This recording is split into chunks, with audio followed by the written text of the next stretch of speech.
kelompok 2. Hari ini kita mau ngepoin gimana sih cara jualan atau dagang di Koperasi SMA Negeri 37 Jakarta. Jadi, yuk ikutin kita gimana caranya jualan di koperasi sekolah. Let's go! Let's go, let's go! Nah teman-teman, kita udah sampai nih di koperasinya. Langsung aja nggak sih kita tanyain ke guru yang jadi pengurus koperasi di SMA Negeri 37 Jakarta. Nah kebetulan di samping aku ini ada salah satu pengurus koperasi di SMA Negeri 37 Jakarta. Assalamualaikum Bapak. Waalaikumsalam. Nah, pasti mungkin ada beberapa kalian udah kenal sama bapaknya dan ada juga mungkin yang belum.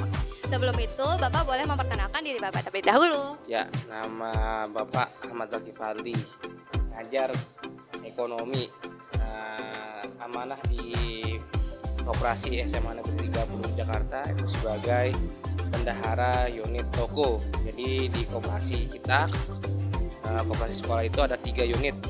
Ya, ada unit kantin, unit toko koperasi, dan unit simpan pinjam. Nah, untuk unit simpan pinjam khusus untuk guru dan karyawan.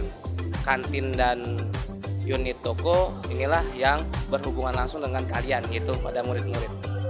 Nah kalian udah kenal kan sama Bapak yang di samping aku ini. Nah betul banget. Jadi Pak Jaki ini merupakan salah satu pengurus koperasi di SMA Negeri 37 Jakarta. Pasti kalian udah gak sabar nih gimana sih cara jualan di koperasi SMA Negeri 37 Jakarta. Kita langsung tanyain aja ya. Oke Bapak, jadi saya izin bertanya, kira-kira ada nggak sih ketentuan bagi siswa yang ingin berdagang atau berjualan di Koperasi SMA Negeri 37 Jakarta? Ya, tentunya pasti ada ya, ada ketentuan. Nah, dimanapun kita akan berjualan pasti memiliki ketentuan. Ya, begitu juga di koperasi unit toko ya SMA Negeri 37 Jakarta. Ya, ada beberapa yang harus dilewati, yang harus dicukupi untuk menaruh produk atau barang di koperasi SMA Negeri 30 Jakarta. Kira-kira ada nggak ketentuan spesifiknya, kayak ada nggak hal yang boleh atau yang nggak boleh gitu Pak, yang buat berjualan di koperasi di sini? Tentu ada secara spesifik, yang sampai produk yang akan ditaruh itu bertabrakan dengan produk yang sudah ada di koperasi. Misalkan ya di koperasi sudah ada makaroni, makaroni kering, yang sampai siswa yang ingin menitipkan jajanan atau produknya di kantin sama makaroni juga. Nah itu namanya bertabrakan dengan produk yang ada. Nah itu secara spesifiknya, secara nyatanya, secara jelasnya. Adapun yang lainnya mungkin dari harga jual. Ya, harga jual di toko ini jangan sampai melebihi dari kapasitas rata-rata uang jajan yang diberikan orang tua kepada murid-murid. Ya, tentunya rata-rata uang jajan yang diberikan kepada kalian sebagai murid ya berkisar antara 10.000 sampai 20.000. Ya, adapun yang dikasih uang jajan lebih dari 20.000 itu ya bisa terbilang jarang ya. Ya, mungkin itu ya ketentuan yang utamanya. Nah teman-teman, jadi kalian udah tahu kan gimana sih ketentuan dan hal yang boleh atau mungkin yang nggak boleh buat kalian jualan atau berdagang di Koperasi SMA Negeri 37 Jakarta. Sekarang aku mau nanya nih, ada nggak sih step by step atau cara-cara gimana cara-cara untuk jualan di Koperasi SMA Negeri 37 Jakarta? Gimana nih Pak caranya? Caranya tentunya yang pertama adalah meminta izin ya kepada Bapak sebagai pengurus, bagian dari pengurus. Kemudian juga sebelum ke Bapak mungkin tanya dulu ke Mbak Eka ya sebagai pegawai toko, apakah barangnya sudah ada atau belum. Kalau misalkan jelas nih barangnya tidak ada, berarti kan dari Mbak Eka udah lihat kan, oh ini nggak ada barang yang sama. Oleh karena itu baru ke Bapak ya, ke bendahara toko untuk mengajukan ya jenis produknya apa, kemudian harga jualnya bagaimana ya, kemudian kandungan isi dari produknya apa aja, packagingnya atau pengepakannya menggunakan apa. Ya karena sama-sama kalian ketahui di SMA Negeri 30 Jakarta kita sudah mencapai predikat atau tim adiwiyata tingkat provinsi. Tentunya yang sudah kita jalani di toko, yang pertama tidak boleh memakai packaging atau kemasan dalam bentuk plastik, tidak boleh memakai strapless, dan tidak boleh memakai sendok karena beberapa waktu yang lalu kita menggunakan sendok plastik itu sudah ada teguran, ya teguran dari tim penilai ya atau tim pengawas dari makanan bergizi dan sehat seperti itu. Kemudian setelah kita mengajukan atau mensepakati harga jual. Ya, apakah harga jual yang kalian sebagai produsen tawarkan kepada kami sebagai distributor itu sesuai, pas dengan produk yang kalian jual. Jangan sampai harga yang kalian tawarkan tidak recommended, tidak worth it terhadap produknya, sehingga nanti akan mengakibatkan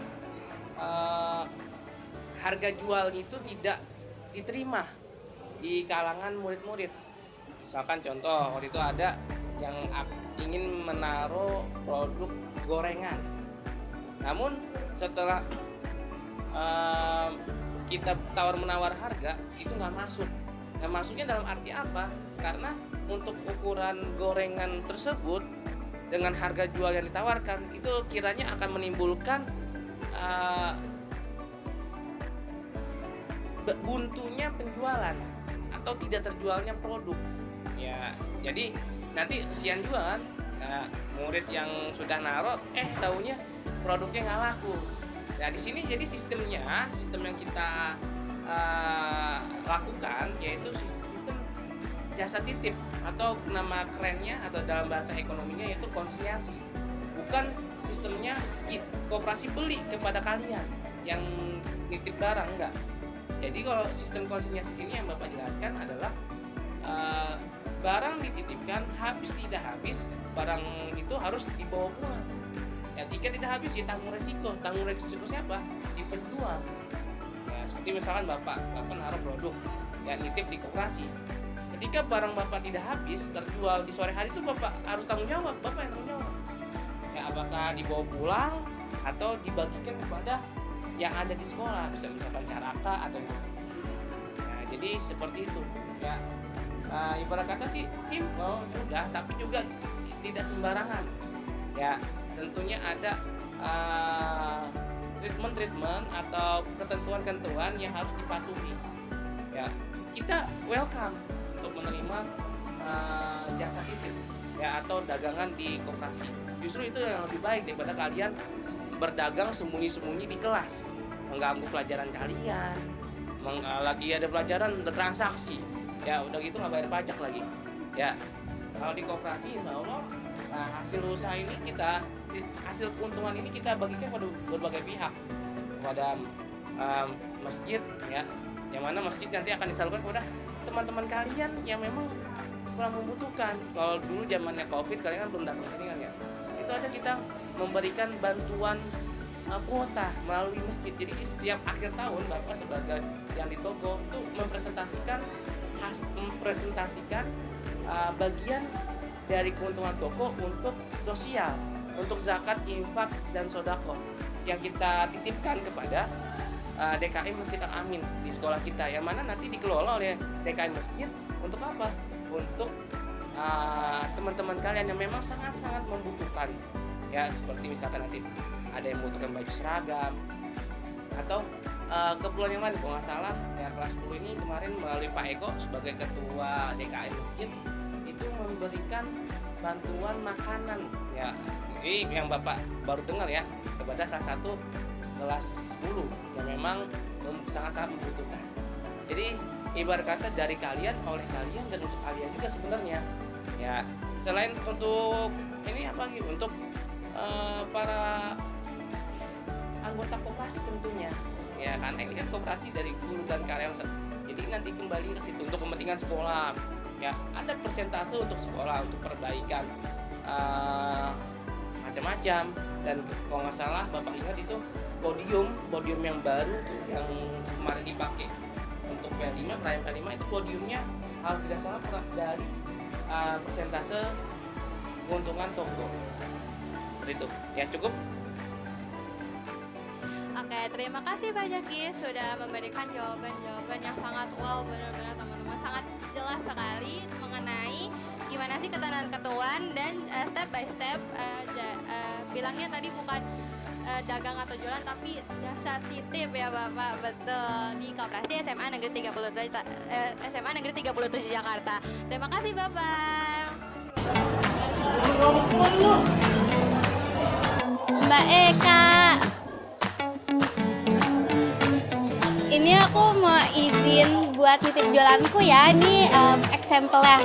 Nah, aku kemarin kan udah tanya-tanya nih ke Pak Jaki tentang ketentuan apa aja buat kita nitipin dagangan.